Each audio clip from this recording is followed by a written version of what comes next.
Na semana passada, o Senado Federal aprovou, por 47 votos a 28, o projeto de decreto legislativo que susta o decreto das armas editado pelo presidente Jair Bolsonaro.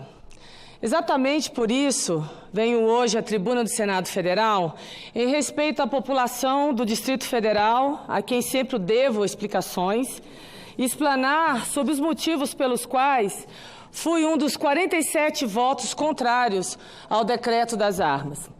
Primeiro ponto, senhor presidente, que julgo dos mais importantes desse caso, remete às minhas promessas de campanha.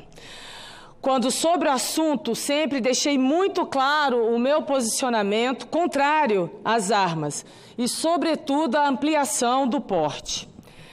Segundo dados obtidos por meio da Lei de Acesso à Informação pelo Instituto Sou da Paz, atualmente há 350 mil armas registradas para defesa pessoal no Brasil e mais de 350 mil para caçadores, atiradores e colecionadores.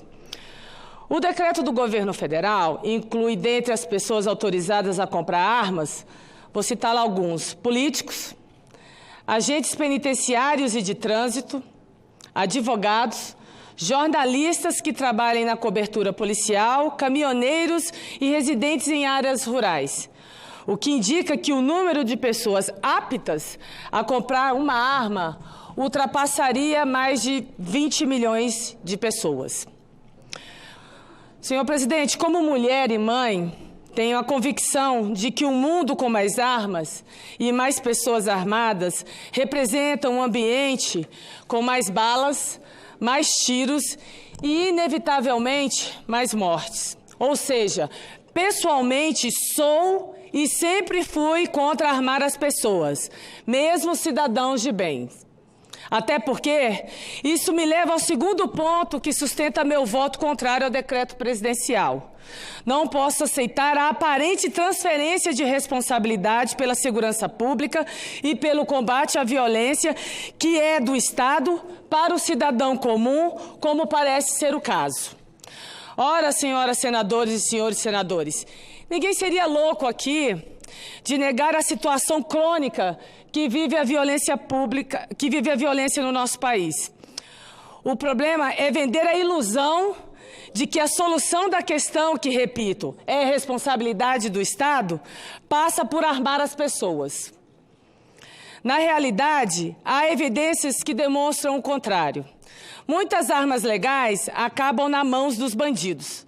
Por exemplo, em 2014, a Polícia Federal emitiu 36 mil novos registros de novas armas, porém 10 mil armas registradas, ou seja, um terço desse total foram roubadas ou furtadas.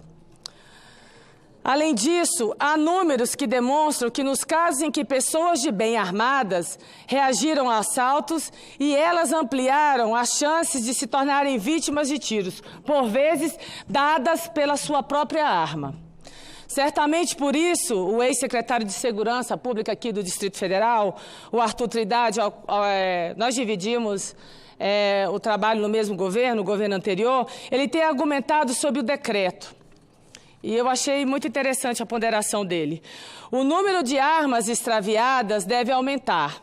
Há uma grande ilusão de que armas que existem na mão de criminosos são ilegais, mas quase todas foram adquiridas de forma lícita e, mais adiante, foram extraídas passando para a mão de grupos criminosos. Entre outras palavras, embora eu possa até reconhecer que para algumas pessoas a ampliação do porte de armas gera uma sensação de segurança, eu insisto que a responsabilidade e a solução da crise da violência no nosso país não podem passar por armar cidadãos comuns. O que, a meu juízo, trará muito mais violência. Na campanha eleitoral, que redundou em minha eleição como a primeira mulher senadora pelo Distrito Federal, além da pauta relacionada à segurança pública, apresentei à população de Brasília como prioridade do meu mandato a proteção aos direitos e à vida das mulheres. E esta questão de armar a população tem influência direta nos números de feminicídio que tem nos assombrado. Há poucas semanas eu quero relembrar a população de Brasília que estão me assistindo agora pela TV Senado.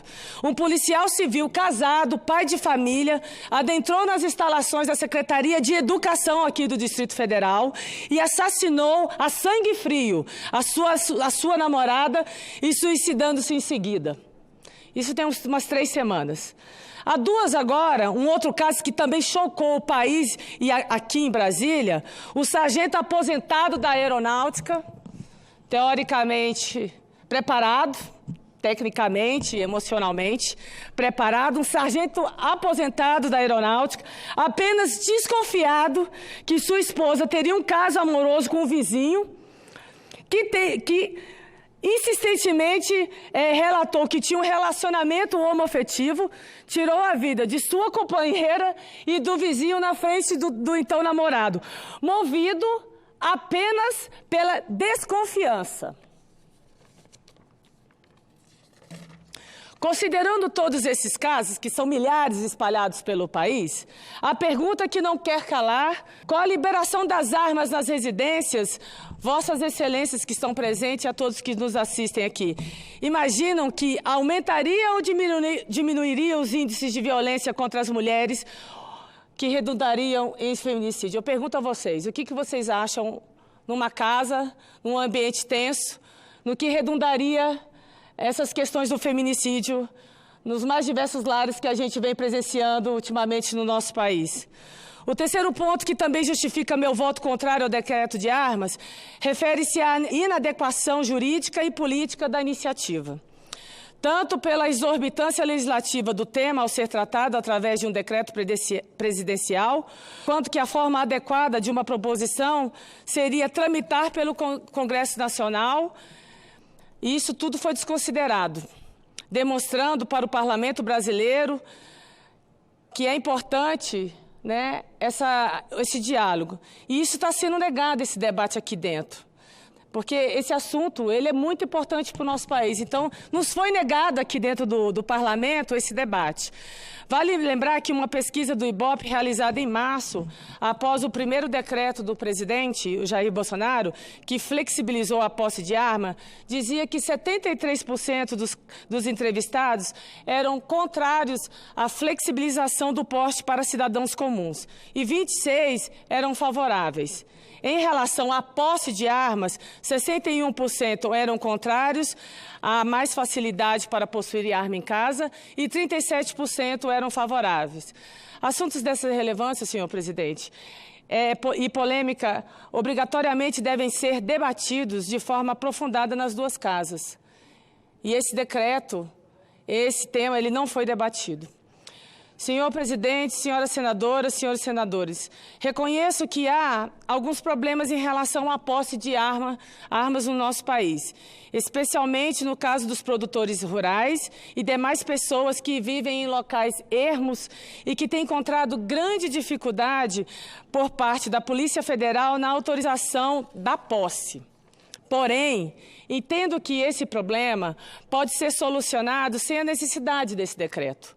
Basta que o Ministério da Justiça, a quem a Polícia Federal está subordinada, adote novos critérios para essa autorização. Também reconheço problemas para os atletas de tiro, que enfrentam limitações de calibre e burocracia excessiva para praticarem. Porém, novamente, deste decreto presidencial, eu declaro mais uma vez que essa não é a única solução. Mas não se trata disso, se trata muito mais. Se trata de armar muitas categorias, muitos profissionais e, portanto, muitas pessoas, senhor presidente, mais de 20 milhões. Se trata de ampliar de forma expressiva o número de armas e munições no nosso país. Aqui, ao meu ver, resultaria em mais violência e mais morte. Repito, como mãe, como mulher e como alguém que defende a paz, não é possível concordar com mais armas no nosso país. Mantendo-me coerente com as minhas posições de sempre em relação às armas, externadas de forma clara ao longo da minha caminhada eleitoral, votei favoravelmente ao projeto de decreto legislativo de autoria do senador Rodolfo Rodrigues, que pretende revogar o decreto de armas. E espero que a Câmara dos Deputados mantenha o mesmo caminho. Era o que eu tinha para dizer, senhor presidente.